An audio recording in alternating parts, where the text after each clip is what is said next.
Hello friends, welcome back to our YouTube channel. तो company विधि के अंतर्गत लेक्चर 7 में हम आज बात करेंगे सीमा नियम यानी कि मेमोरेंडम ऑफ एसोसिएशन के बारे में। काफ़ी इंपॉर्टेंट टॉपिक है। तो सीमा नियम में कितने पॉइंट्स में पढ़ना, आइए हम देखते हैं। तो सबसे पहले हम इसका इंट्रोडक्शन देखेंगे, इसका महत्व देखेंगे, इसकी परिभाषा देखेंगे, सीमा नियम के प्रारूप है फॉर्म्स वो देखेंगे, और सीमा नियम की विषय वस्तु जो बहुत इंपॉर्टेंट टॉपिक है, जिसके अंतर्गत हमें 6 चीज़ों को पढ़ना है। कंपनी का नाम खंड, कंपनी के रजिस्टर कार्यालय संबंधी खंड, उद्देश्य खंड जिसके अंतर्गत हमें अधिकारी अतिथि का सिद्धांत भी पढ़ना है, अल्ट्रा वायर्स का सीमित दायित्व संबंधी खंड, पूंजी खंड और अनुहस्ताक्षर खंड। सीमा नियम का इंट्रोडक्शन का हम शुरुआत करते हैं। तो कंपनी के महत्वपूर्ण दस्तावेज होते हैं 3 सबसे इंपॉर्टेंट: सीमा नियम, अंतर नियम, विवरण पत्रिका, जिसको हमें विस्तार से पढ़ना है इस हमारी सीरीज में।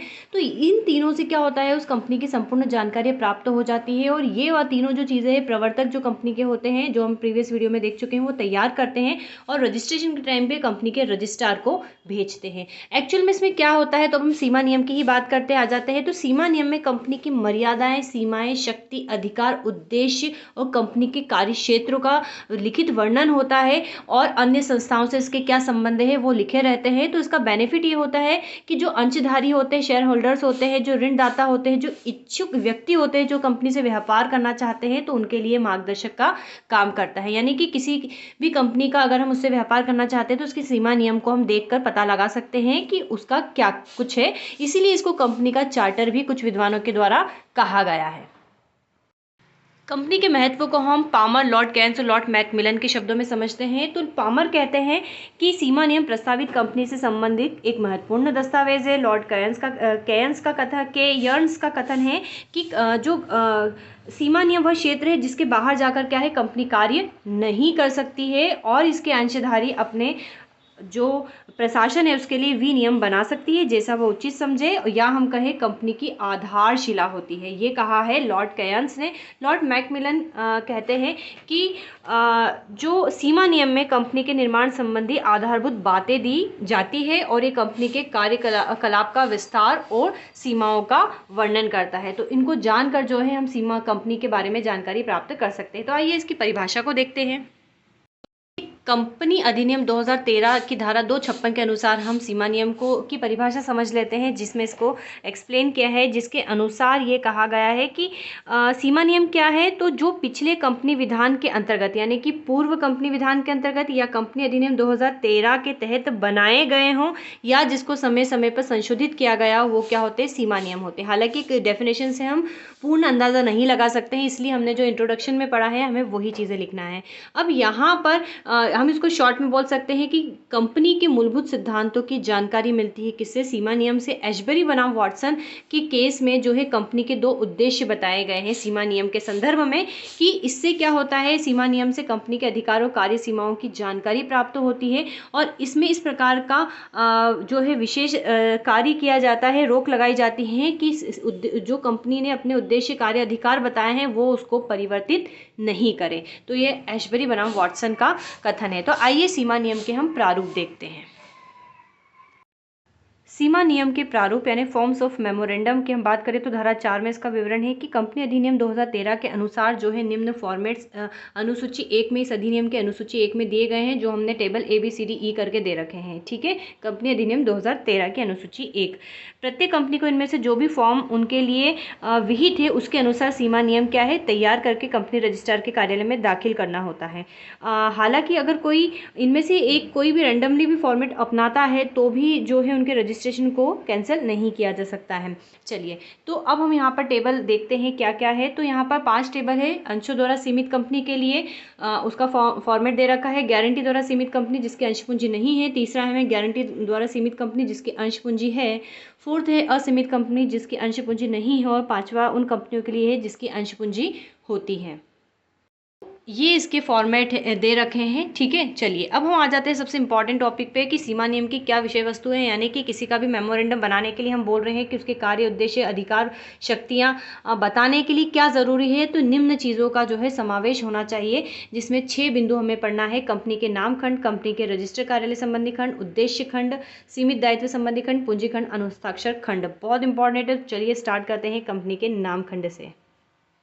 ये कंपनी के नाम खंड के हम बात करते हैं तो सबसे पहली बात तो जो भी कंपनी होती है उसका एक स्पष्ट नाम होना चाहिए। हर कंपनी का एक नाम होता है, तो कंपनी के नाम का स्पष्ट उल्लेख होना चाहिए। जो कंपनी का प्रवर्तक होता है वो अपनी इच्छानुसार कोई भी नाम रख सकता है, लेकिन वह केंद्रीय सरकार की राय में क्या है, अवांछनीय नहीं होना चाहिए। संप्रेषक और नाम का अनुचित प्रयोग निवारण अधिनियम 1950 के विपरीत नहीं होना चाहिए, और सरकार की भागीदारी, संरक्षक का सूचक, माननीय व्यक्ति से संबंध या राष्ट्र नायक से संबंध का सूचक नहीं होना चाहिए, और उसके जो कंपनी के नाम के साथ सहकारी शब्द भी नहीं जुड़ा होना चाहिए। कंपनी का नाम वो कुछ भी रख सकता है, लेकिन इन टर्म्स एंड कंडीशन का पालन किया जाना चाहिए।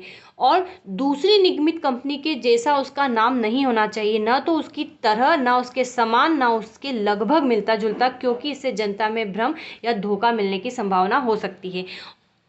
भी अगर कोई व्यक्ति ऐसा करता है कि दूसरी फेमस कंपनी के नाम के मिलता जुलता अपना नाम रख लेता है जिससे जनता में भ्रम उत्पन्न हो, तो जो वो व्यक्ति जिसको ऐसा आभास होता है कि दूसरी कंपनी, नवनिर्मित कंपनी ऐसा कर रही है, तो न्यायालय से क्या कर सकता है, व्यादेश प्राप्त कर सकता है। और इम्पॉर्टेंट चीज़ है कंपनी के नाम की, तो वो ये है कि कंपनी को अपने नाम के साथ क्या है, लिमिटेड शब्द जोड़ना चाहिए। अगर वो पब्लिक कंपनी है तो लिमिटेड, और प्राइवेट कंपनी है तो प्राइवेट लिमिटेड जोड़ना चाहिए, क्योंकि कंपनी का दायित्व क्या है, सीमित रखा गया है हानि की संभावना को टालने के लिए। लेकिन जो धारा 8 है जिसके तहत जो चैरिटेबल कंपनियां होती है वो लिमिटेड शब्द का प्रयोग ना भी करे तो चलेगा।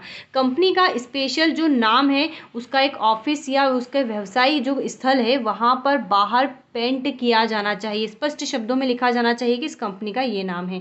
कंपनी की एक सामान्य मुद्रा, विनिमय पत्र, विज्ञापन, बीजक, रसीद या लेटर पैड जिसके द्वारा वो जो है पत्र व्यवहार करता है, व्यापार करता है, उस पर भी उसका नाम और पता स्पष्ट शब्दों में लिखा होना चाहिए। अगर ऐसा नहीं होता है, ये जो चीज़ें हमने बताई है, तो उसके ऊपर दंड जो 10 लाख रुपए तक का हो सकता है मिनिमम, और अधिकतम 1 करोड़ का हो सकता है। और कंपनी के निदेशक को इस प्रकार के व्यतिक्रम पर 25,000 से 25 लाख तक का दंड लगाया जा सकता है। तो ये कंपनी के नाम खंड में इतनी बातें जो है महत्वपूर्ण है। चलिए, तो अब हम कंपनी के नाम खंड में नाम परिवर्तन के बारे में बात करते हैं कि अगर कोई कंपनी अपना नाम बदलना चाहे तो क्या करे। तो धारा 13(2) में इसका विवरण दे रखा है। तो कंपनी जब अपना नाम बदलना चाहे तो उसे विशेष प्रस्ताव पारित करना होता है, जो GOI यानी कि गवर्नमेंट ऑफ इंडिया यानी कि केंद्रीय सरकार से लिखित स्वीकृति के बाद किया जाता है। लेकिन अगर कंपनी बाद में अनुभव करती है कि वह अनुचित नाम है और किसी अन्य कंपनी से मिलता जुलता है, यानी कि सब कुछ फाइनल हो गया, उसके बाद ऐसा लगता है, तो साधारण प्रस्ताव द्वारा केंद्रीय सरकार की लिखित अनुमति प्राप्त करके अपना नाम बदल सकती है। अब यहाँ पर कुछ टाइमलाइन की बात करते हैं जो काफ़ी इंपॉर्टेंट है कि कंपनी साधारण देखो, ऐसी मतलब जब निर्गमन हो जाता है, इनकॉर्पोरेशन हो जाता है, रजिस्ट्रेशन हो जाता है, तो इसके 12 माह की अवधि में केंद्रीय सरकार किसी कंपनी को अपना नाम परिवर्तित करने के लिए निर्देश दे सकती है। यानी कि कंपनी जो रजिस्ट्रार है उसका भी काम होता है चेक करना केंद्रीय सरकार का कि उसका नाम क्या बदलना चाहता है। तो वो इस प्रकार अगर नाम बदलना है तो 12 महीने की अवधि तक जो है निर्देश दे सकती है, और जैसे ही केंद्रीय सरकार ने निर्देश दे दिया है तो उसके 3 महीने के अंदर कंपनी को अपना नाम बदलना पड़ता है। ठीक है, और कंपनी क्या करती है, इसके लिए कंपनी रजिस्ट्रार को भेजती है, और रजिस्ट्रार अपने रजिस्टर में उस नए नाम को क्या करता है, उल्लेख करता है। यहाँ पर इंपॉर्टेंट बात यह है कि कंपनी का नाम बदलने से उसके दायित्व अधिकार नहीं बदलते, वो वही रहते हैं। चलिए, अब यहाँ पर एक और टर्म एंड कंडीशन देख लेते हैं जो बहुत इंपॉर्टेंट है। वो ये है कि कुछ कंपनी क्या होता है, छोटा मोटा व्यवसाय करती है, लेकिन वो उसका नाम इस प्रकार से रखती है कि ऐसा आभास होता है कि कंपनी बड़ा और व्यापक रूप से फैली हुई है, यानी कि ये इस प्रकार का क्या होता है, गुमराह करने वाला और कपटपूर्ण माना जाता है। तो इसके लिए कुछ डायरेक्शंस होते हैं, उन डायरेक्शंस को फॉलो करना होता है। क्या मोटी यानी कि बड़ी कंपनी और छोटी कंपनी में क्या डिफरेंस होता है, तो यहाँ पर कहा गया है कि किसी कंपनी द्वारा अपने नाम के साथ कॉर्पोरेशन शब्द का प्रयोग केवल तभी किया जा सकेगा जब उसकी अधिकृत पूंजी 5 करोड़ के बराबर यानी कि या फिर उससे अधिक हो। यानी कि जिसका टर्नओवर अंश पूंजी 5 करोड़ या उससे ज़्यादा है तो वो अपने नाम के आगे क्या यूज़ करेगी, कॉर्पोरेशन वर्ड यूज़ करेगी। अगर उसकी 1 करोड़ के बराबर या उससे ज़्यादा यानी कि मिनिमम 1 करोड़ है तो उद्योग या पूंजी शब्द का इस्तेमाल करेगी। अगर मिनिमम 10 लाख रुपये लगने के लिए इंटरप्राइजेस प्रोडक्ट या मैन्युफैक्चरिंग अगर यूज़ करती है तो उसके लिए क्या अधिकृत पूंजी कितनी होनी चाहिए, कम से कम 10 लाख रुपए होनी चाहिए। तो इन शब्दों से क्या होता है, हम भेद किया जा सकता है। इसी प्रकार जो 1% कंपनी होती है उसको भी अपने नाम के बाद में 1% कंपनी लिखना होता है, क्योंकि इसको भी जो धारा 12(3) में इसके बारे में भी उपबंध कर रखे हैं। चलिए तो हम एक और सब टॉपिक समझ लेते हैं। कंपनी के नाम में परिशोधन यानी कि rectification in the name of company धारा 16 में दिया हुआ है। तो यहाँ पर कहा गया है कि यदि कोई कंपनी अपने निगमन तथा रजिस्ट्रेशन के समय या स्वयं के नाम बदलकर नए नाम से रजिस्टर कराते समय इन एडवेंटेरेंस से कोई ऐसा नाम धारण कर लेती है जो केंद्रीय सरकार के विचार से दूसरी कंपनी से मिलता जुलता है या पूर्व में रजिस्टर है, तो उस स्थिति में कंपनी को 3 माह के भीतर क्या होता है, सामान्य प्रस्ताव पारित करके अपने नाम को रेक्टिफाई करना होता है। और जैसे ही वो रेक्टिफाई कर लेती है तो 15 दिनों के अंदर कंपनी के रजिस्ट्रार को क्या होता है, सूचित करना पड़ता है। तो यहाँ पर ये चीज़ें इंपॉर्टेंट है। लेकिन यहाँ पर एक चीज़ जोड़ी गई है कंपनी अधिनियम में 2020 में संशोधन करके कि अगर कोई निर्देशों का अनुपालन करने में डिफॉल्ट करता है तो जो गवर्नमेंट ऑफ इंडिया है वो कंपनी को नया नाम जो है आवंटित कर देगी और रजिस्ट्रार जो है कंपनी के पुराने नाम के स्थान पर नए नाम को रजिस्टर करेगा और कंपनी को नए नाम युक्त निगमन का प्रमाण पत्र जारी करेगा जिसका भविष्य में प्रयोग करेगी। ठीक है, तो इस प्रकार से यहाँ पर इसके ऊपर ये अधिकार लगाया गया है। तो आइए हमने यहाँ पर जो है कंपनी के नाम खंड को समझा। अब वीडियो बड़ा हो गया है तो हम इसकी उपयोगिता को समझते हुए इसको सेकंड वीडियो में कवर करने वाले हैं। तो जहाँ पर हम मुख्य रूप से इन 5 बिंदुओं की बात करेंगे, कंपनी के रजिस्टर्ड कार्यालय संबंधी खंड, उद्देश्य खंड और ये। तो मिलते हैं नेक्स्ट वीडियो में। बताइएगा वीडियो कैसा लगा।